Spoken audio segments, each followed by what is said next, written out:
Assalamualaikum warahmatullahi wabarakatuh. Semangat pagi semuanya teman-teman. Apa kabarnya? Semoga kita dalam kondisi sehat walafiat ya.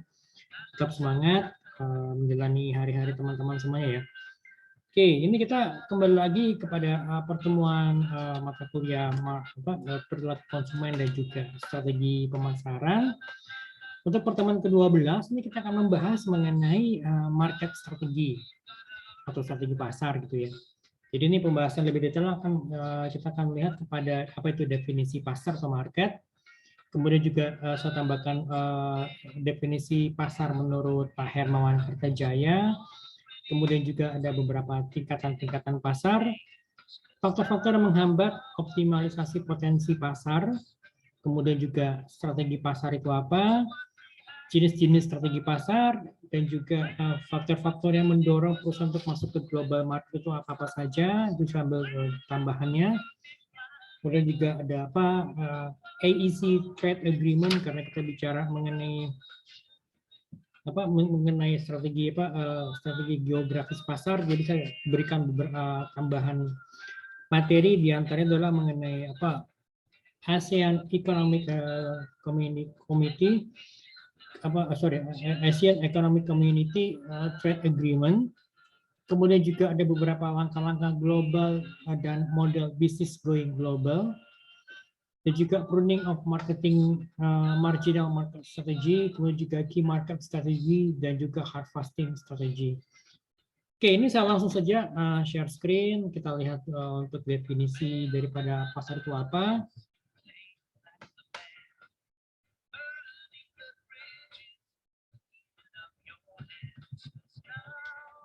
Oke, kalau kita lihat di sini secara sempitnya, arti sempit dari pasar itu sebenarnya pasar merupakan tempat terjadinya transaksi antara penjual dan pembeli gitu ya, di mana ada produk yang diperdagangkan di situ gitu kan. Jadi adanya transaksi jual beli yang dilakukan oleh pedagang dan juga atau penjual dan pembeli gitu kan ya.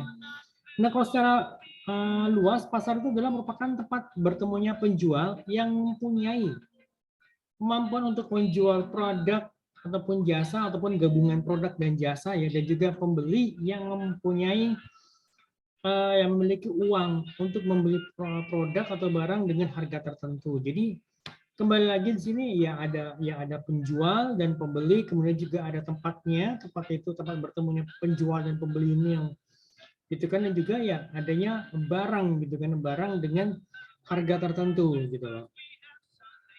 Nah, kalau dari segi marketing, kalau pasar itu merupakan adanya orang-orang yang memiliki keinginan untuk memuaskan kebutuhannya gitu kan ya.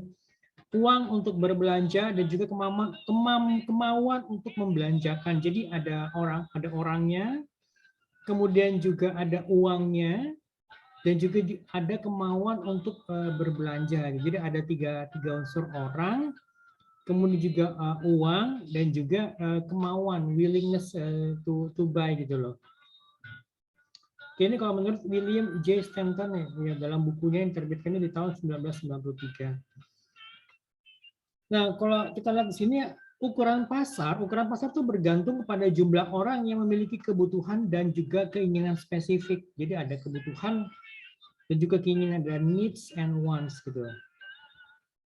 Jadi yang pertama, jadi ukuran pasar itu bergantung kepada kepada ukuran dari ukuran pasar tergantung dari jumlah orang yang mempunyai kebutuhan dan juga keinginan secara spesifik.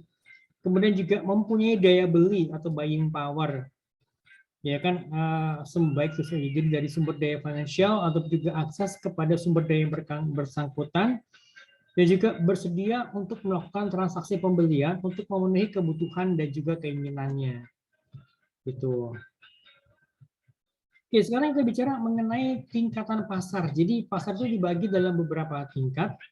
Yang pertama adalah pasar potensial atau potential market. Jadi ini sekumpulan konsumen yang memiliki tingkat minat tertentu terhadap penawaran pasar gitu ya.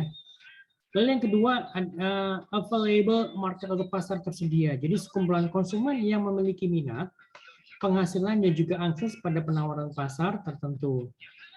Nah, ini dalam pasaran tersedia ini konsumen juga mempunyai kemampuan atau daya beli. Jadi ada buying power yang dimiliki oleh konsumen di situ, gitu kan ya. Lalu yang ketiga ini pasar yang memenuhi syarat atau qualified available market, gitu ya. Jadi sekumpulan konsumen yang memiliki minat, penghasilan, akses dan kualifikasi untuk penawaran tertentu. Oke, yang keempat, pasar yang dilayani atau serve market atau target market gitu ya. Jadi ini target marketnya merupakan bagian dari qualified available market yang ingin dilayani oleh perusahaan, yang ingin dimasuki ke perusahaan. Misal sebagai contoh, misalnya produsen produk yang ingin memusatkan marketing itu di daerah tertentu, gitu kan. Lalu yang kelima, kita bicara mengenai penetrated market atau pasar penetrasi. Jadi sekumpulan konsumen yang sudah benar-benar membeli produk, kalau tidak untuk pertama kali dia beli gitu ya. Jadi first time purchaser gitu. Jadi memang pembeli yang pertama gitu loh. Jadi pemahaman mengenai tingkatan pasar ini yaitu sangat bermanfaat bagi dalam hal penyusunan marketing plan. Jadi ini kalau salah perusahaan yang tidak puas dengan penjualannya, maka ya bisa mencoba menarik persentase pembeli dari pasar yang dilayani yang lebih besar. Jadi seberapa besar sih pasar yang ingin dilayani di situ kan? Kemudian juga perusahaan dapat memperluas pasar tersedia dengan membuka distribusi pada wilayah lain atau dengan melakukan penurunan harga, gitu kan ya. Selain dari itu juga perusahaan juga dapat memperluas pasar potensial dengan mengiklankan produk pada konsumen yang semula tidak menaruh minat gitu loh. Ya kan misalnya ya tadi ya misalnya dengan melakukan apa ya dengan melakukan promosi, dengan misalnya melakukan potongan harga atau mungkin memberikan harga yang lebih murah gitu seperti itu. Oke. Oke, sekarang kita lihat untuk yang faktor-faktor yang dapat menghambat optimalisasi potensi pasar ya.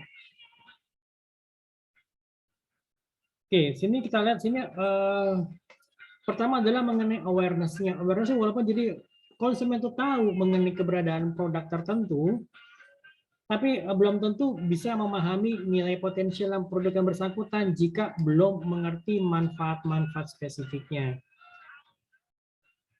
Biasanya kata misalkan kalau misalnya untuk produk kesehatan, misalnya seperti apa British propolis gitu ya, konsumen tahu memang ada British propolis, tetapi dia belum tentu mengetahui mengenai value dari produk British propolis ini buat apa gunanya gitu, kalau untuk menjaga kesehatan, meningkatkan imun tubuh, atau misalnya apalagi supaya bisa mencegah penyakit gitu ya, atau apa. Jadi mungkin ya pastinya konsumen itu belum tahu banyak mengenai produk British propolis. Lalu yang kedua misalnya untuk kendaraan listrik gitu ya.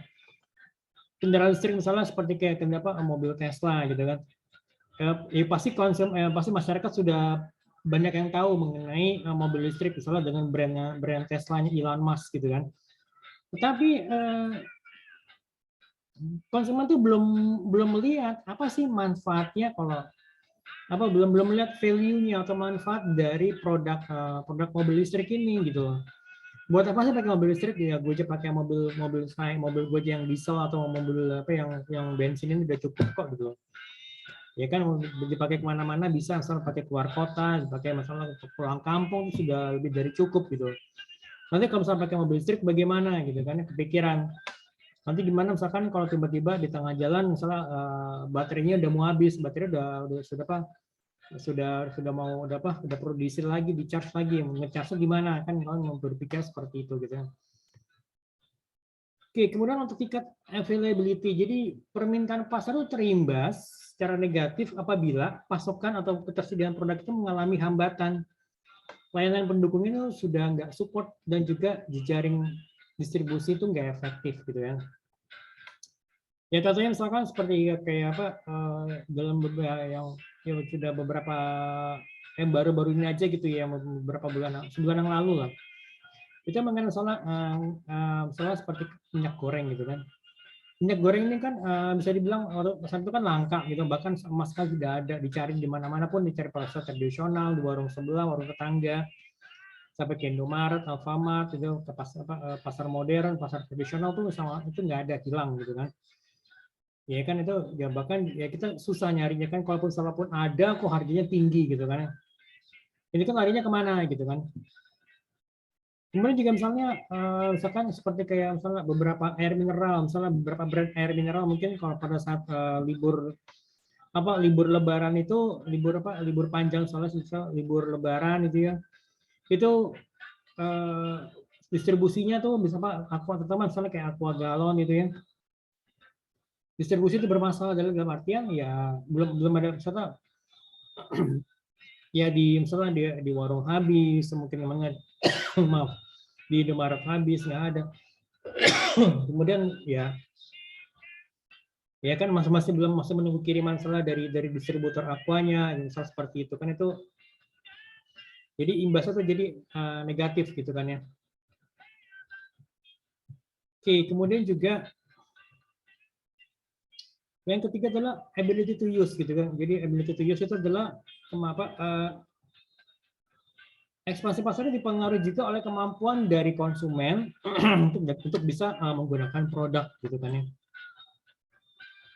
Jadi ya misalkan kalau misalkan ya ada misalnya produk semakin canggih, berarti perlu juga berarti konsumen juga perlu melakukan penyesuaian gitu, perlu membiasakan diri untuk bisa menggunakan produknya gitu kan. Atau itu juga yang perlu diperhatikan gitu kan. Kemudian juga benefitsnya misalkan apabila manfaat real dari produknya itu tidak menarik bagi potensial konsumen, itu ya sulit bagi perusahaan untuk bisa mewujudkan potensi maksimum dari produk yang ada gitu. Misalnya misalkan kalau tadi seperti mobil listrik gitu kan ya.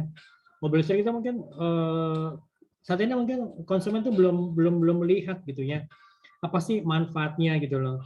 Yang kalau misalnya dia pakai kendaraan yang pakai BBM biasa, baik itu diesel ataupun bensin, ya buat konsumen saat ini itu sudah mencukupi gitu kan ya. Tapi kenapa sih harus pakai mobil listrik? Kita juga kan kalau misalnya saya beralih ke kendaraan listrik, ya untuk investasinya kan tuh pasti akan lebih mahal dibandingkan kendaraan biasa kan gitu ya. Itu yang pertama. Lalu kedua,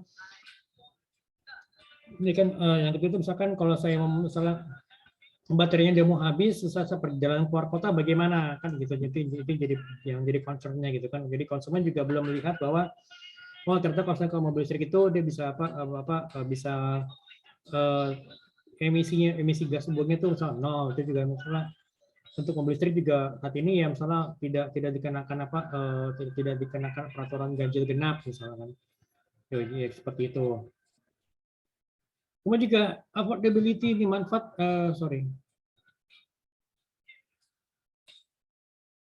manfaat produk itu dipahami dan dinilai menarik jika harganya dipersepsikan terlalu mahal, ya sulit bagi konsumen untuk bisa menembus semua potential consumers gitu kan. Ya misalkan misalnya tadi kembali kepada misalnya kendaraan listrik itu kan pasti memang harganya pasti masih jauh lebih tinggi, masih lebih tinggi lah dibandingkan kendaraan-kendaraan dengan mesin BBM gitu, baik itu yang diesel ataupun juga yang bensin kan, seperti itu. Memang harganya pasti lebih tinggi kan, tetapi ya saat ini memang masih dalam tahap edukasi gitu kan. Memang kedepannya memang kita akan menggunakan kendaraan listrik, tapi kan itu masih dalam jangka panjang gitu kan. Ya kedepannya misalnya karena misalnya minyak bumi itu semakin langka gitu kan ya kan, juga kemudian harga BBM yang semakin langka ya pasti akan berpengaruh pada harga kan. Ya harga BBM akan semakin tinggi, makanya sebagai alternatif misalnya menggunakan kendaraan listrik kan, seperti itu. Oke, sekarang kita lihat itu untuk yang market strategi. Jadi market strategi itu ya berkenaan atau berhubungan dengan perspektif pasar yang dilayani. Jadi ini perspektif ini dapat ditentukan dengan beragam cara. Jadi perusahaan dapat memutuskan untuk melayani pasar secara keseluruhan atau hanya terkonsentrasi pada segmen pasar tertentu kan gitu ya. Oke, nah ini kita lihat secara detail seperti apa. Jadi ada beberapa jenis-jenis strategi pasar itu ya, mulai dari apa, strategi cakupan pasar, strategi geografis pasar, strategi memasuki pasar, strategi komitmen pasar, kemudian juga market dilution strategy gitu ya. Oke. Sebelum saya masuk ke sini, saya ada apa, ada yang terlewat dari saya. Tadi saya sesuai janji saya mau coba tambahkan penjelasan mengenai apa definisi market menurut Pak Hermawan Kertajaya. Maaf nih saya agak terlewat ya. Oke. Oke, nah sekarang kita lihat sini, baliknya agak sedikit mundur ya mengenai definisi pasar gini ya. Oke, nah ini kalau menurut Pak Hermawan Kertajaya, sorry, saya kecilin dulu ya.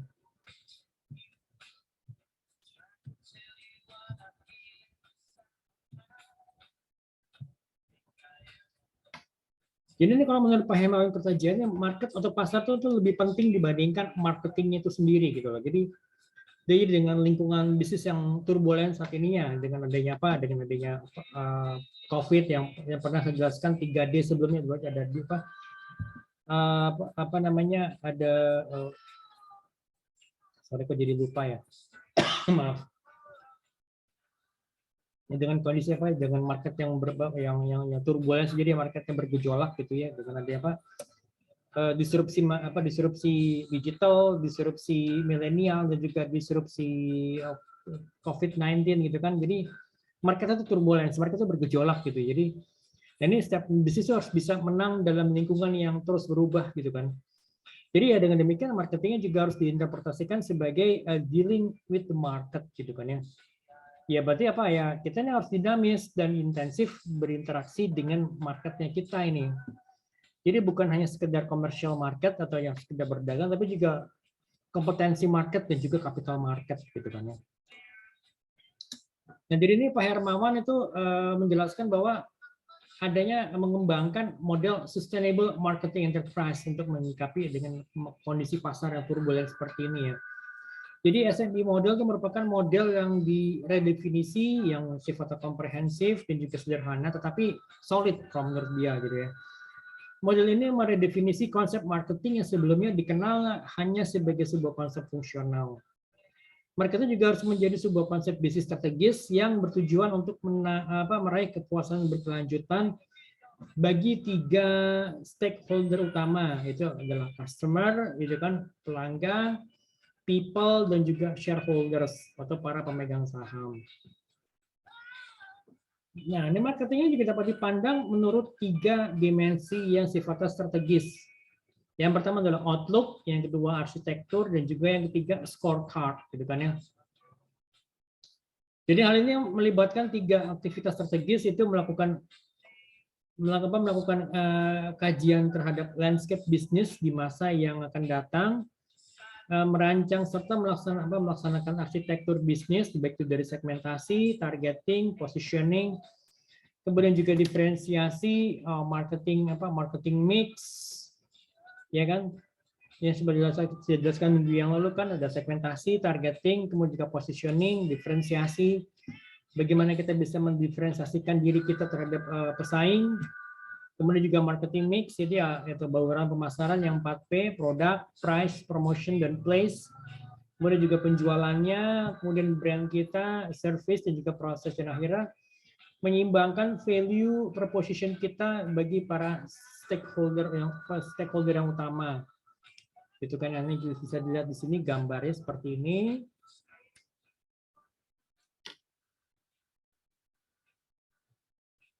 Jadi kalau tadi apa yang segmentasi, targeting, positioning ini kan sebagai bagian dari strategi.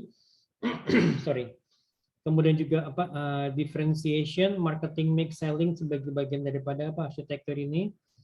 Ya kan, scorecard itu adalah brand, service, dan juga proses gitu kan ya. Oke, ini kita balik lagi ke slide.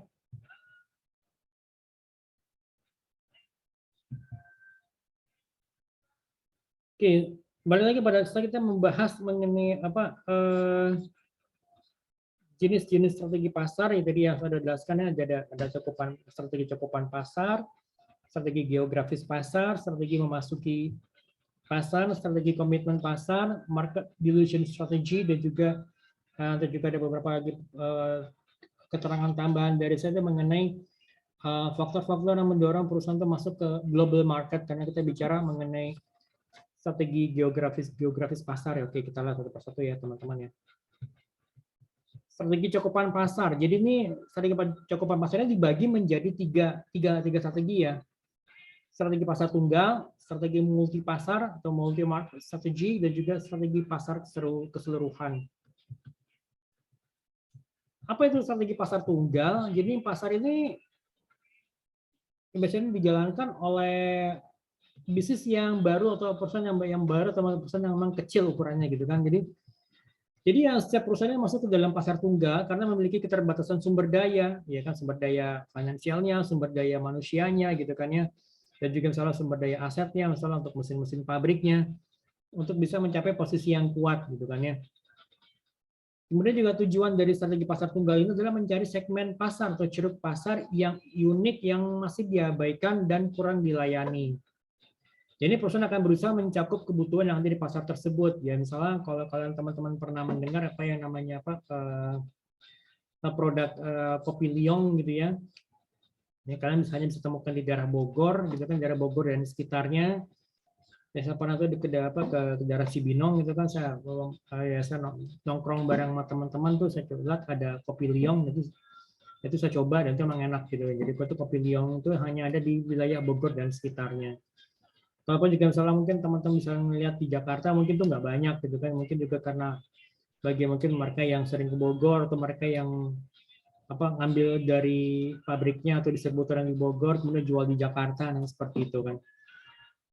Kemudian juga kalau mungkin teman-teman pernah dengar ya apa namanya teh bandulan, ya kan, teh bandulan tuh teh dalam kemasan, teh dalam kemasan gelas atau sama seperti kayak teh gelas ya. Jadi ukuran kemasan gelas itu mirip seperti kayak dalam ukurannya tuh sama kayak ukuran aqua gelas gitu ya. Itu warnanya kuning hijau, gitu, ada tulisannya teh bandulan, itu juga hanya ada di wilayah-wilayah tertentu. Kalau nggak salah itu wilayah di Jawa Tengah, saya lupa gitu ya, di daerah kota mana gitu.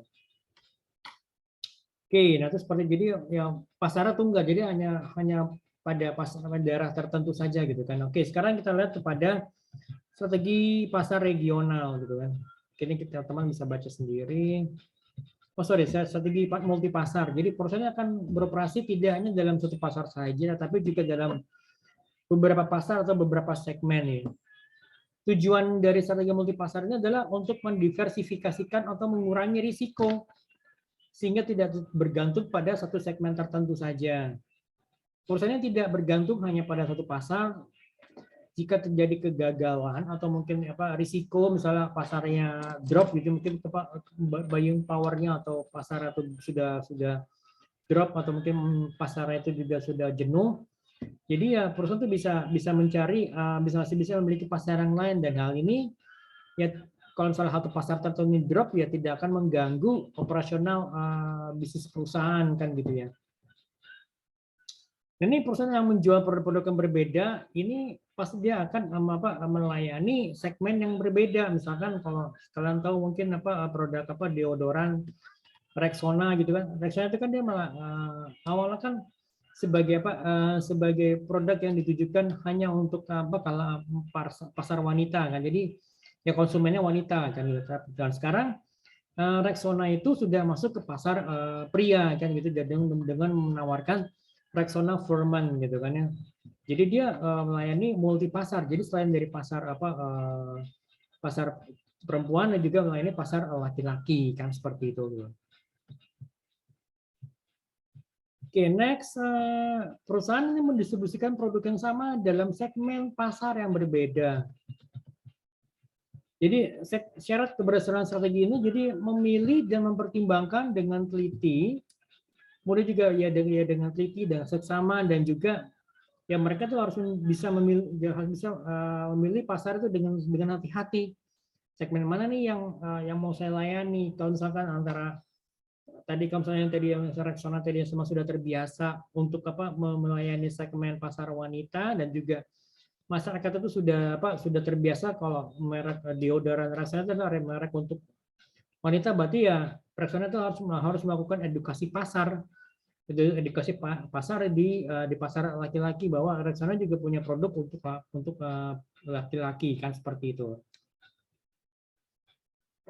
Oke, nah next strategi pasar secara keseluruhan. Jadi strategi yang dilakukan dengan cara melayani setiap spektrum pasar dengan menjual produk yang terdiferensiasi kepada segmen-segmen yang berbeda.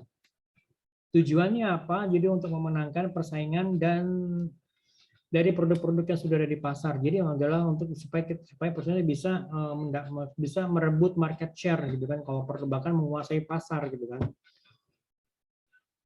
Nah, strategi ini ya sudah banyak dipakai oleh perusahaan-perusahaan yang berskala besar kan ya seperti ini kan. Oke. Syaratnya apa? Jadi perusahaan harus melakukan kombinasi yang berbeda terhadap produk. Jadi produk, price, place, dan juga promotion, dan juga strateginya seperti apa pada segmen pasar yang berbeda.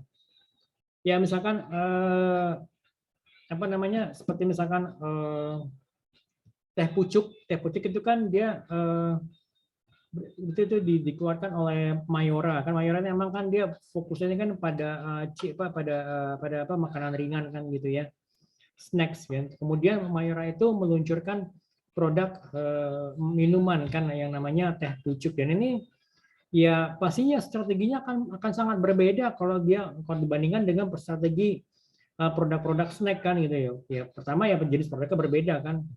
Ya ini kan berbeda, dan juga tadi yang kalau snack itu kan produk padat gitu kan untuk makanan ringan, dan ini sekarang Mayora itu mengeluarkan yang namanya teh pucuk kan gitu ya. Ini pasti strateginya akan sangat berbeda gitu kan ya. Jalur distribusi juga pasti akan berbeda. Nah, itu yang perlu dipikirin gitu kan ya. Kemudian juga apalagi yang berbeda, pasti juga promosinya yang berbeda kan seperti itu. Nah, kemudian juga di sini manajemen tuh harus punya komitmen yang kuat supaya apa? Supaya bisa melayani ya, selain dari pasar snack ya juga dia harus bisa harus bisa komit bahwa teh pucuk ini ya memang akan tetap selalu ada di market gitu kan ya. Dan juga bisa melayani pasar yang pasar di luar, misalnya pasar-pasar yang ada di luar Pulau Jawa misalnya seperti itu kan. Nah, di sini berarti artinya apa? Bahwa perusahaan itu harus memiliki financial backup yang kuat, ya kan? Ya pastinya, karena apa? Karena ya yang tadi mungkin dia biasa main di snack gitu kan, ya juga sekarang dia harus punya harus juga membagi fokusnya itu untuk melayani pasar minuman dalam kemasan, karena teh dalam kemasan itu kan yang teh pucuk ini gitu kan. Ya baik dari segi promosinya, kemudian juga dari segi distribusinya gitu kan, kemudian juga mungkin dari segi apa namanya barang aset-aset perusahaan yang harus digunakan itu beda, pasti akan berbeda kan gitu ya. Kemudian juga sumber daya manusia juga pasti harus berbeda, yang mungkin yang tadi yang mereka yang mereka pengalamannya hanya pada bidang snack gitu kan ya, ini industri snack, sekarang mereka harus fokus juga pada industri minuman, terutama ya teh dalam kemasan kan seperti itu. Oke, kemudian yang kedua, strategi geografis pasar. Jadi ini dalam aspek geografisnya nih, ya strategi pasar ini ya dapat dibagi menjadi beberapa macam strategi, ya diurutkan dari wilayah yang paling kecil lah sampai dengan yang paling besar. Jadi kita lihat misalnya ada pasar lokal, pasar regional, kemudian juga pasar nasional, kemudian juga pasar internasional gitu kan ya. Soalnya pasar lokal itu ya digunakan itu ya dengan cara melakukan konsentrasi usaha di suatu tempat atau daerah tertentu gitu kan, yang relatif masih terbatas. Dan daerah ini yang masih dekat dengan lokasi perusahaan gitu kan ya. Tujuan dari strategi ini adalah untuk dapat mempertahankan kendali atas usaha ataupun bisnis yang dijalankan. Strategi ini banyak dipakai oleh perusahaan-perusahaan yang bergerak di bidang retail dan juga organisasi jasa kan gitu ya. Misalnya ya misalnya kan kalau misalnya kayak jasa-jasa, let's say katakan misalnya jasa wedding organizer gitu kan ya, pasti ya kalau dia hanya menyediakan kemampuan hanya ada kalau dia memiliki home base atau kantor di Jakarta, ya pasti dia akan melayani wilayah Jabodetabek gitu kan misalnya gitu kan. Ya karena dia kan fokusnya di situ kan, dan juga dia yang tahu misalkan kalau untuk misalnya untuk mengatakan misalnya garden party gitu kan, apa pesta kebun gitu kan, dia tahu nih di wilayah mana sih di Jakarta yang bisa digunakan untuk melakukan misalnya garden party. Kemudian juga misalnya seperti kayak retail, kembali lagi dari misalnya seperti apa Kopi Liong jadi Bogor ini, ya memang ya dia pasarnya hanya untuk pasar lokal di Bogor, apa di Bogor dan sekitarnya kan gitu ya. Kalaupun misalnya dia mungkin teman-teman ada yang pernah menemukan di daerah misal di daerah Jakarta mungkin ya tapi itu mungkin hanya untuk beberapa titik aja kan, karena misalnya apa, karena misalnya si orang yang penjualnya ini dia pemesan Liong itu dalam jumlah besar ke mana ke pabrik yang ada di Bogor kan seperti itu. Nah, tetapi kalau Kopi Liong sendiri itu dia tidak berfokus pada pasar di luar wilayah Bogor, dia yang fokusnya pada pasar di Bogor. Karena apa ya? Karena ya, dia memiliki keterbatasan gitu kan ya. Memiliki keterbatasan jangkauan gitu kan ya. Oke, syaratnya apa supaya bisa berhasil? Ya, jadi perusahaan harus memiliki reputasi yang baik untuk di wilayah geografis tertentu gitu kan ya. Kalau tadi misalkan apa tadi yang IO itu ya dia memang fokusnya di wilayah Jakarta dan sekitarnya saja kan, karena dia memang dia reputasinya di situ, dia tahu gedung-gedung pertemuan yang apa, gedung-gedung resepsi pernikahan yang baik itu ada di mana saja. Kemudian juga dia tahu misalnya apa catering yang bagus di mana-mana saja kan, jadi dia seperti itu. Nah, ini perusahaan juga harus bisa mempertahankan persyaratan pasar sehingga menjadi kuat untuk wilayah geografis tertentu gitu.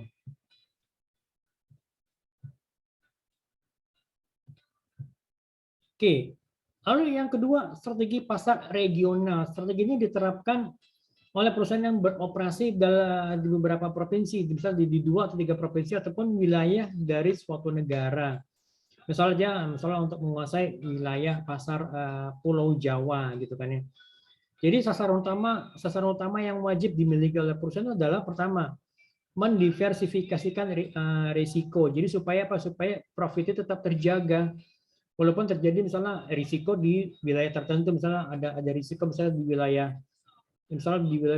Banten gitu ya, misalnya di Banten misalnya ada kena musibah gitu kan, kena bencana alam, tetapi dia masih ada wilayah yang lain yang bisa mengcover untuk apa, yang bisa mengcover wilayah yang terkena dampak bencana ini, misalnya dari apa di Jawa Barat, Jakarta, Jawa Tengah maupun Jawa Timur kan seperti itu. Ya memang walaupun misalnya katakanlah terjadi misalnya penurunan revenue pada perusahaan, tapi itu penurunannya itu misalnya ya, tidak terlalu besar atau tidak signifikan karena masih bisa di cover oleh wilayah yang lain, misalnya dari yang saya katakan itu gitu kan, misalnya terutama dari wilayah Jakarta gitu. Nah, oke, next. Yang kedua, mempertahankan pengendalian yang sifatnya tersentralisasi. Jadi tujuannya apa? Supaya meningkatkan pertumbuhan, pangsa pasar yang lebih luas dan mampu untuk mengatasi persaingan.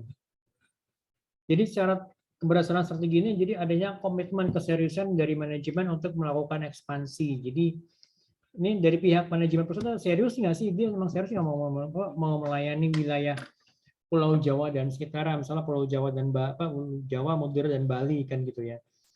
Dan juga pastinya harus tersedia sumber daya yang memadai, yang mumpuni gitu kan. Dan juga mempunyai kemampuan logistik untuk bisa melayani daerah regional. Misalnya dia punya kemampuan untuk distribusi barang-barangnya enggak gitu kan. Apa misalkan katakan misalnya untuk distribusi produknya dia menggandeng distributor tertentu yang memang menguasai wilayah Pulau Jawa dan sekitarnya. Ya tapi paling tidak perusahaan ini harus bisa mengetahui karakteristik Pulau Jawa itu seperti apa kan gitu. Kemudian strategi pasar nasional.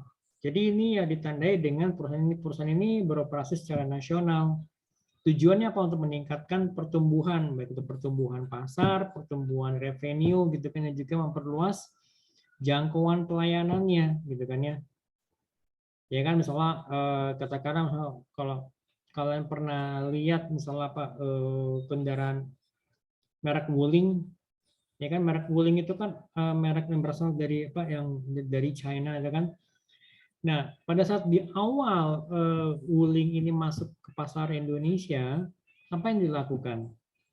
Dia itu tidak menjual produk, tapi dia membangun jaringannya dulu gitu loh, membangun jaringannya saat dia bangun apa? Dia bangun showroom, bangun sales apa? Bangun showroom, berikut itu ada sales apa? Ada sales, kemudian juga ada bengkelnya juga, termasuk dia menjual apa? Parts-nya gitu karena spare parts dan juga ada juga bengkelnya di situ. Jadi dibangun dulu semua itu di wilayah seluruh wilayah Indonesia. Baru setelah itu kuat, dia jual produknya gitu loh. Jadi pada saat produk yang dijual, ya kan, pada saat produk yang sudah dijual, ya jadi konsumennya tidak perlu khawatir mengenai after sales service-nya kan gitu.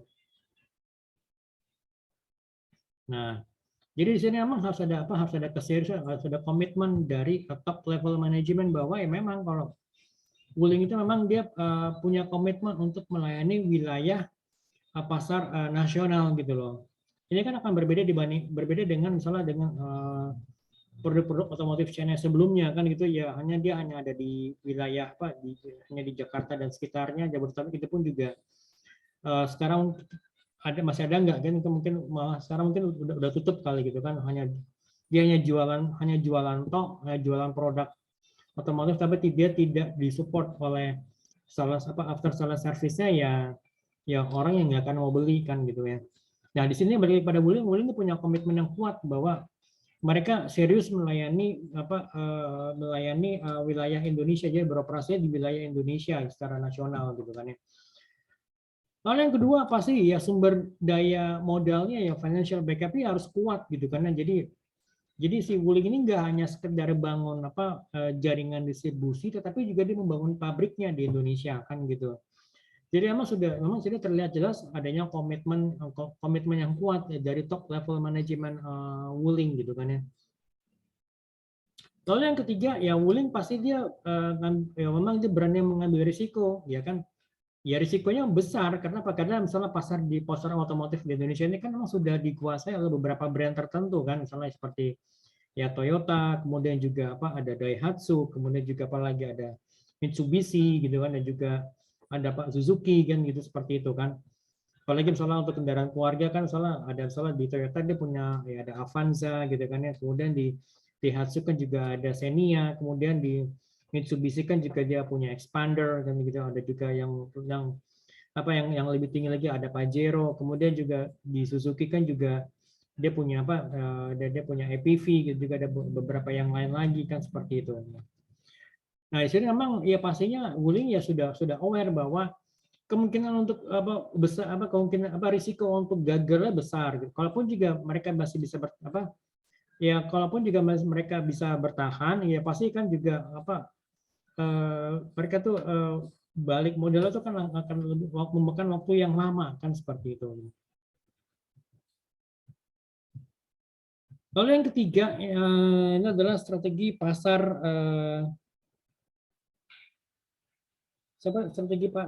internasional. Jadi strategi ini yang cakupan wilayah itu meliputi antar negara. Jadi nggak hanya sekedar wilayah nasional, tapi juga ada negara lain gitu kan. Strategi ini membutuhkan manajemen yang kuat supaya dapat menghadapi perusahaan-perusahaan lokal di negara yang kita tuju itu yang memproduksi produk yang sama kan gitu ya. Oke, strategi ini berkembang karena adanya blok-blok perdagangan, misalnya ME itu Masyarakat Ekonomi Eropa atau European Economic Community kan gitu ya. Atau European Union. Kemudian juga AFTA, kemudian juga NAFTA, dan juga beberapa blok-blok perdagangan lainnya kan gitu. Dan juga adanya perdagangan bebas sehingga jadi perusahaan-perusahaan asing itu mempunyai peluang untuk masuk ke pasar Indonesia, dan juga perusahaan-perusahaan Indonesia itu punya peluang yang sama untuk bisa bermain di pasar internasional kan seperti itu. Oke, ini kita lihat nanti. Jadi syarat keberhasilan strategi ini adalah jadi tetap balik lagi kepada adanya komitmen yang kuat dari top level manajemen gitu kan. Kalau misalkan kalau kalian pernah dengar apa namanya brand Ford itu yang masuk di Indonesia itu kan sekarang udah apa mereka kan menutup pabriknya menutup showroom di Indonesia, jadi sekarang udah nggak jualan mobil-mobil Ford baru lagi, tapi kan mereka mungkin hanya import aja kan. Nah jadi yang perusahaan itu harus bisa mempunyai komitmen yang kuat, ya kan. Pertama untuk bagian untuk di top government harus punya komitmen yang kuat bahwa kalau mereka mereka mempunyai mereka itu mau bermain di pasar internasional gitu. Jangan sampai nanti soal tadi kayak kejadian soal Ford yang mereka masuk ke pasar Indonesia gitu kan, tapi ternyata mereka hanya berapa tahun mereka hengkang gitu kan. Sama juga seperti kayak merek Chevrolet, ada pabriknya itu kan di Bekasi, tapi mereka yang mampu bertahan berapa lama, setelah itu ya mereka keluar gitu kan ya. Nah ini juga selain dari komitmen juga harus ada sumber daya modal yang kuat gitu, jadi financial backupnya harus kuat gitu kan ya.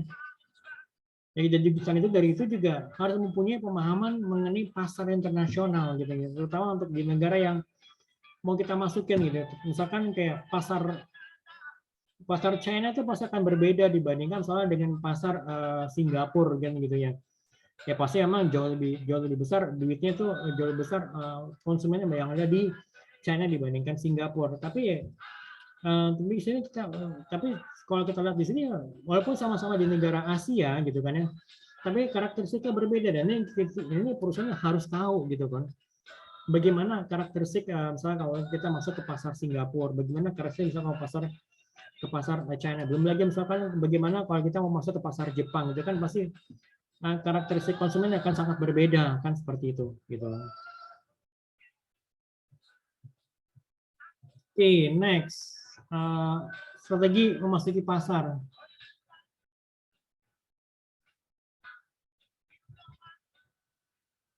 Jadi ini market entry strategy atau strategi masuk pasar itu merupakan rencana yang dilakukan oleh perusahaan untuk memasuki pasar yang baru atau new market gitu ya. Jadi inti dari strategi ini jadi ya penentuan waktu memasuki pasar yang dituju. Strategi ini memiliki beberapa ya, ada 4. First in strategy, early entry strategy, kemudian laggard market entry strategy, dan juga strategi pasar internasional. Oke, kita lihat cepat aja satu persatu. Jadi first in strategy ini merupakan strategi di mana perusahaan itu berusaha menjadi pioneer dengan jalan masuk ke pasar pertama kali sebelum ada perusahaan lain yang masuk ke dalamnya, yang melayani pasar tersebut gitu kan. Tujuan dari first in strategy adalah untuk meraih keunggulan dan memimpin dalam persaingan, sehingga perusahaan para pesaing ini ya sulit untuk bisa menyamai. Paling gampang contoh misalnya apa? Kayak misalnya air minum dalam kemasan aqua. Bayangkan pada saat pertama kali aqua itu dijual itu mungkin harganya lebih mahal dibandingkan harga 1 liter bensin kan gitu kan.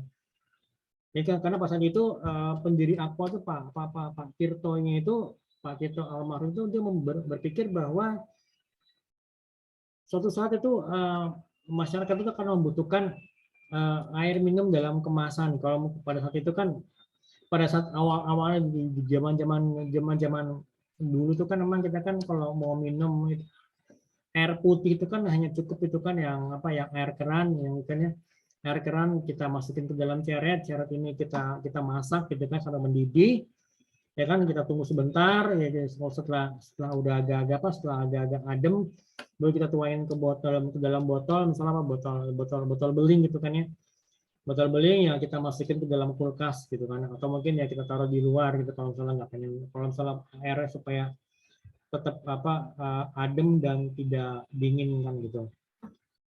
Ini kan ini dari pengalaman saya sendiri kan, pada saat dulu itu ya kalau zaman waktu saya SD atau SMP seperti itu. Jadi ya akhirnya kita nyalain keran gitu, kita sediain ceret, airnya kita masukin ke dalam ceret gitu kan, ceret itu kan ceret yang gede gitu ya, yang kapasitas mungkin liter lebih 2 liter atau saya nggak tahu berapa liter itu. Itu kita isi penuh, terus ya kita masak airnya sampai dia mendidih airnya, baru nanti ya kita tuang ke dalam botol beling kan, seperti itu. Nah, Pak Tirto almarhum kan melihat hal seperti ini. Jadi dia melihat bahwa sebenarnya masyarakat itu membutuhkan apa air mineral gitu kan. Kalau kayak kalau tadi proses itu tadi kan tuh nggak, airnya itu kan tidak mengandung mineral gitu kan. Dan ini apa namanya pasar tuh butuh waktu supaya bisa supaya apa supaya perusahaannya bisa melakukan edukasi kan gitu kan. Perusahaan melakukan edukasi dan kita lihat sekarang apa yang terjadi kan ya Aqua itu kan ya menjadi brand yang sifatnya bahkan generik gitu kan ya. Kalau salah teman-teman bilang beli Aqua mungkin yang dikasih brand lain gitu kan yang misalnya bisa jadi Fit atau mungkin bisa jadi mungkin apa brand-brand yang lain mungkin brand-brand lokal gitu kan ya yang bisa jadi tetap ada Aqua tapi juga ada brand-brand yang lainnya kan gitu. Tapi tetap bahwa yang sebagai market leader itu adalah Aqua kan gitu. Oke, next. Keunggulan dari first in strategy adalah kesempatan untuk bisa menjadi pemimpin pasar. Saya jelaskan seperti kita punya Aqua, memperoleh pangsa pasar yang cukup besar ya kalau sudah menjadi market leader ya pasti ya pangsa pasar yang paling yang menjadi apa market share yang paling besar gitu ya. Dan juga harga yang relatif murah dibandingkan para pesaing yang masuk kemudian bisa jadi, tetapi karena bisa jadi mungkin karena sudah menjadi apa brand, sudah menjadi memiliki image yang produk yang premium bisa dibilang gitu karena Aqua itu harganya pasti lebih tinggi dibandingkan merek-merek yang lainnya.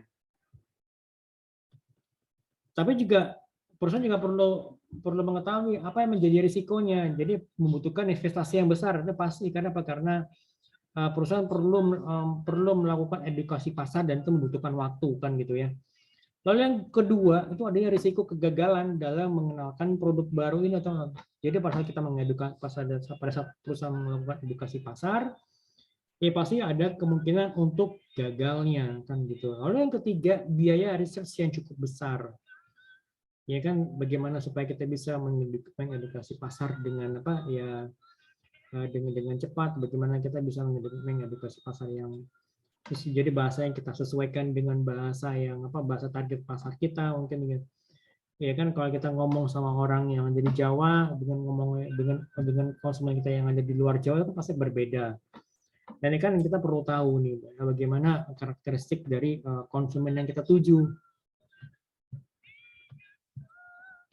Lalu yang kedua, early entry strategy. Jadi strategi yang dilakukan dengan cara memasuki pasar setelah pioneer-nya ini memulai. Jadi misalnya tadi Aqua nih masuk, ya kan sudah mulai terbentuk gitu ya, sudah mulai terbentuk saat pasarnya pasar untuk air mineral. Ini perusahaan yang lain masuk gitu loh. Tujuannya apa? Tujuan supaya untuk mencegah agar pioneer-nya ini, si propornya ini bisa mendapatkan posisi yang kuat di pasar. Paling tidak di pasar air mineral ini ada paling tidak ada dua pemain lah, misalnya Aqua dengan pesaingnya gitu. Apa itu syarat keberhasilan dari early entry strategy? Jadi perlu strategi pemasaran yang superior. Jadi harus kuat gitu kan ya.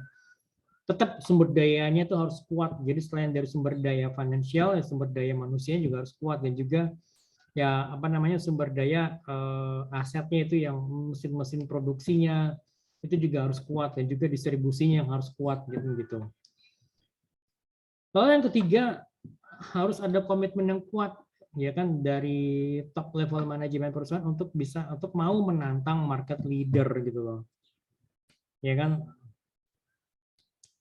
pasti kan kalau misalkan ada misalnya misalnya gini market leader terus ada pemain baru ada penantang yang baru ya pasti market leadernya tidak akan diem gitu pasti dia akan bergerak dia berusaha untuk bisa apa pasti dia berusaha untuk mempertahankan market share-nya dengan cara apa dengan menghancurkan pesaingnya kan seperti itu. Oke, Lagarde market entry strategy. Jadi strategi masuk pasarnya dalam tahap pertumbuhan akhir. Jadi pasar udah mulai udah mature dan bahkan sudah masuk dalam tahap kedewasaan produk. Jadi ya sudah mulai tahap akhir gitu. Tujuan dari Lagarde market entry strategy ini adalah melayani kebutuhan pasar secara lebih baik dibandingkan yang sudah dilakukan sebelumnya. Gitu.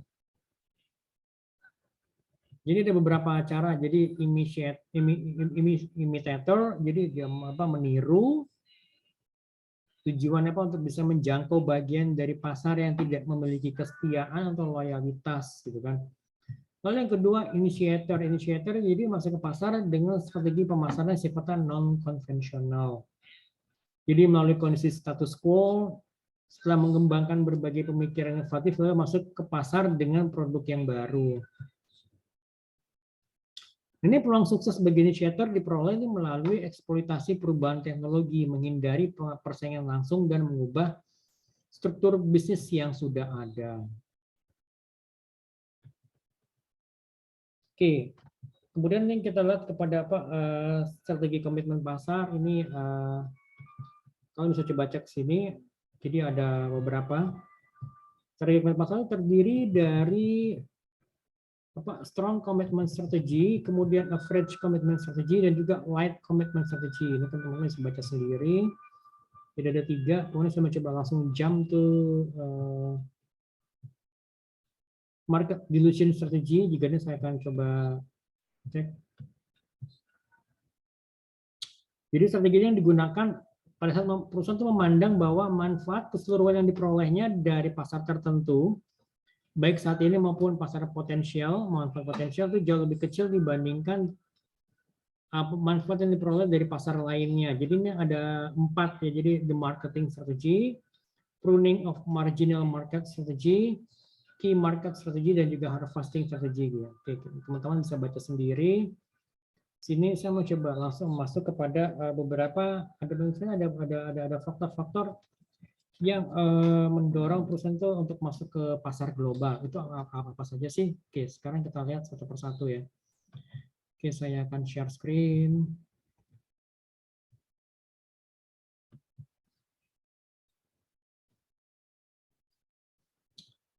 Oke, kita lihat ada beberapa faktor yang mendorong perusahaan itu masuk ke global market. Jadi itu kemajuan teknologi. Lalu yang kedua, biaya tenaga kerja dan penghimpun tenaga global gitu kan, labor cost dan juga global talent. Lalu yang ketiga, kesepakatan perdagangan antar negara, jadi trade agreement. Oke, kita lihat untuk kemajuan teknologi. Jadi ini cerita awal globalisasi 1.0 ya. Jadi ini tercipta di mana jadi ada perusahaan perdagangan, jadi East India Company itu dari Inggris, dan juga kalau teman-teman masih ingat di pelajaran sejarah yang namanya VOC, VOC adalah perusahaan dagang dari Belanda. Itu yang berkembang itu menjadi kongsi dagang gitu kan ya. Dan yang mereka ini mendominasi dunia kan ya Inggris, tahu sendiri kan, Inggris ya menjajah yang menjajah wilayah Amerika kan, Amerika Utara dan Amerika Utara terutama ya, yang jadi Amerika Serikat saat ini ya, United States dan juga Kanada. Makanya kenapa Kanada itu sekarang masih menjadi Commonwealth, bagian dari negara persemakmuran. Jadi kan kalau beda antara Kanada dengan Amerika Serikat kan. Kalau Amerika Serikat kan dipimpin oleh presiden dan juga wakil presidennya kan. Jadi presiden dibantu oleh wakil presiden. Nah, kalau di Kanada itu negara itu yang menjadi kepala negaranya itu adalah Ratu Inggris, dan yang menjadi kepala pemerintahnya itu adalah Perdana Menteri. Ya kan, kalau kalian lihat itu yang Justin Trudeau itu sebagai Perdana Menteri Inggris gitu kan ya. Ya kan, kemudian juga ada beberapa negara-negara misalnya seperti kayak Malaysia gitu kan ya, Malaysia, kemudian juga India, kemudian juga Australia itu sebagai anggota negara persemakmuran Inggris. Itu kan negara ini kepala pemerintahnya itu adalah Perdana Menteri kan, nggak ada yang namanya presiden gitu kan. Kalau di Singapura pun juga sama kan, Perdana Menteri kan. Di Australia pun juga sama Perdana Menteri. Itu karena apa? Karena dahulunya itu adalah mereka ini adalah negara-negara yang dijajah oleh Inggris, ya kan. Kemudian juga ada beberapa di benua lainnya, misal saya nggak tahu di Afrika nggak, di Afrika itu lebih banyak tuh dijajah oleh Perancis ya. Kemudian ya banyak tuh di Asia. Nah bahkan seperti kayak Hong Kong itu juga adalah negara jajahan Inggris kan. Kemudian di tahun 1997 Hong Kong itu kan Hong Kong ini dikembalikan ke China gitu kan ya, seperti itu. Oke, Kemudian jadi ini ada kemajuan teknologi yang didorong oleh apa? Oleh revolusi industri kan. Kemudian juga yang kedua nih Coca-Cola. Coca-Cola itu sebagai contoh ini merupakan merek yang sukses mendunia. Mereka teknologi yang sebagai pendukungnya. Jadi di tahun 2012, gitu kan, 70% dari sumber pendapatan perusahaan ini itu berasal dari luar negeri, dari luar Amerika Serikat gitu kan. Yang untuk sebagai informasi, jadi Coca-Cola ini beroperasi di 200 negara termasuk di Indonesia kan. Dan memiliki 84.000 supplier. Jadi semuanya itu berkat kecanggihan teknologi. Lalu yang kedua, biaya tenaga kerja dan juga penghimpun talenta global. Jadi labor cost dan juga global talent. Jadi perusahaan-perusahaan global ini berupaya untuk mencari talenta kelas dunia yang upahnya itu jauh lebih murah dibandingkan dengan negara-negara maju. Dengan tujuan apa? Supaya perusahaan itu bisa melakukan efisiensi biaya atau kalau mungkin yang sering dikenal adalah cut cost gitu kan ya. Jadi perusahaan-perusahaan global, kalau bahkan juga kalau kalian tahu, jadi misalnya perusahaan-perusahaan di Amerika itu kan ada yang namanya bagian customer service. Dan banyak ini bagian dari customer service yang dari perusahaan-perusahaan global itu mereka tuh melakukan outsourcing untuk customer service itu, untuk call center itu ke negara di luar dari negara Amerika. Mereka melakukan outsourcing ini kepada kemana? Ke India gitu kan ya. Karena dianggap India itu lebih memiliki sumber daya manusia yang cukup, yang mumpuni, dan juga mereka itu bisa dibayar ya, dan juga peserta pembayaran mereka, gaji mereka itu jauh lebih murah dibandingkan gaji tenaga kerja yang ada di Amerika, seperti itu. Kemudian juga misalnya seperti kayak Apple dan Nike gitu kan ya. Jadi ini perusahaan-perusahaan Amerika Serikat yang berfokus pada dua hal, yaitu pra-produksi dan juga pasca produksi. Nah, jadi ini kalau kalian tahu misalkan seperti kayak Apple, iPhone itu yang dirakit di China kan, karena mereka melihat bahwa sebenarnya di China itu tenaga kerja itu tuh jauh lebih murah dibandingkan tenaga kerja di Amerika Serikat, dan juga mereka tuh memiliki keahlian gitu kan, expertise. Jadi prosesnya pabriknya itu proses pabrikasinya itu dilakukan di luar Amerika, tapi kalau untuk desain itu semuanya tetap masih dilakukan di Amerika Serikat gitu loh. Jadi mereka fokus, kalau di Amerika mereka fokus pada desain ya, untuk desain produknya, kemudian kalau untuk maksudnya mendesainnya, kemudian kalau untuk manufacturer mereka lakukan di luar Amerika gitu loh. Lalu yang ketiga ini adalah mengenai kesepakatan perdagangan antar negara atau trade agreement, ya kan? Jadi ini apa yang maksud dengan trade agreement? Jadi dengan adanya kesepakatan perdagangan atau trade agreement ini, jadi para pemain bisnis ini diharapkan memperoleh berbagai kemudahan dalam bentuk regulasi jaminan investasi, pengurangan bea masuk, keringanan pajak, dan juga dukungan infrastruktur gitu kan ya. Lalu yang kedua, kesepakatan perdagangan dalam regional tertentu itu atau antar kawasan menciptakan potensi pasar yang sangat besar. Contohnya apa? Misalnya seperti pasar ASEAN. Ya kan, di ASEAN itu kan ada beberapa negara, ada Indonesia, ada Malaysia, Singapura, Thailand, ya kan? Kemudian juga Filipina, kemudian juga ada negara yang lain, Vietnam. Ini kan merupakan pasar yang besar gitu kan ya. Terutama bagi dengan melihat jumlah penduduk kita yang di Indonesia yang ada sekitar 270 juta, itu kan merupakan pasar yang besar gitu loh. Nah ini makanya kenapa banyak juga misalnya perusahaan-perusahaan di luar yang mereka menanamkan investasinya tidak hanya di Indonesia tapi juga di wilayah yang lainnya. Misalnya kayak kalian mungkin pernah tahu, jadi misalnya rencananya Tesla, Elon Teslanya Elon Musk itu akan melakukan investasi di Thailand ya, kalau saya nggak salah, tolong saya dikoreksi.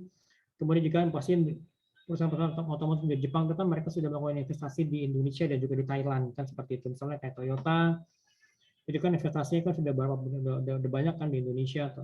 Toyota, kemudian juga Daihatsu, kemudian juga beberapa pabrikan yang lainnya seperti Honda, Yamaha, Suzuki kan seperti itu gitu.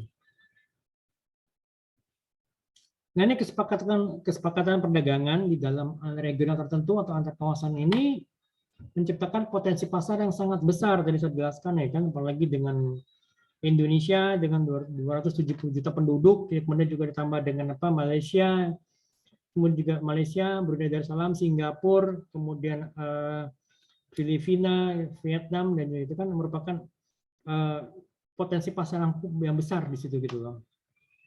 Nah, ada beberapa contoh trade agreement atau apa namanya perdagangan antar negara, misalnya seperti masyarakat ekonomi Eropa. Jadi kita kan ada European Union dengan mata uang, dengan penyatuan mata uangnya itu menjadi euro kan. Kemudian juga ada lagi North American Free Trade Agreement atau NAFTA.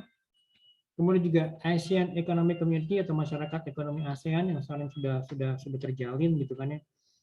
Oke, sekarang kita lihat kita fokus pada Asian Economic Community Trade Agreement. Jadi ini masyarakat ekonomi masyarakat ekonomi ASEAN.